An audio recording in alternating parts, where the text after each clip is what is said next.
बुटीबुरीतल्या प्रमुख नेत्यांना लक्षात आलं, त्यांच्यावर वापरली गेलेली दबावशाही त्यांना लक्षात आली आणि या सगळ्या दबावशाहीला हटवण्याकरिता या प्रमुख नेत्यांनी बुटीबुरीतल्या हा निर्णय घेतला।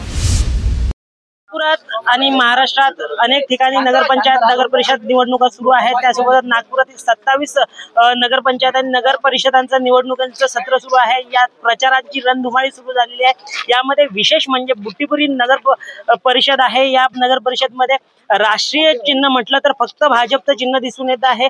त्या व्यतिरिक्त काँग्रेस आणि राष्ट्रवादीने समर्थन दिल्यासारखं आहे। कोणत्याही पक्षाचं चिन्ह या ठिकाणी आहे नाही आणि इथे मुख्य लढतीसाठी पक्ष उमेदवार उभे आहेत। पक्ष उमेदवारांचे नगराध्यक्ष पदासाठी उमेदवार म्हणून आपण आहात।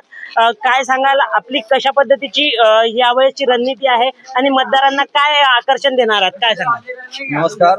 खरं तर बुटीबुरी परिवर्तन आघाडी जी आम्ही बनवली आहे ती कुठल्याही पक्षाच्या विरोधात नाही आहे, ती कुठल्याही पक्षाच्या समर्थनार्थ नाही आहे।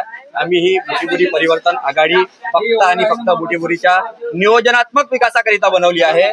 बुटीबुरीत जो विकास झाला आहे, जो आपण सांगतायत सगळ्या लोकांना, तो विकास कुठल्याही प्रकारच्या नियोजनात्मक विकास नव्हता आणि हे आपल्या सगळ्या बुटीबुरीच्या प्रमुख लोकांना लक्षात आलं।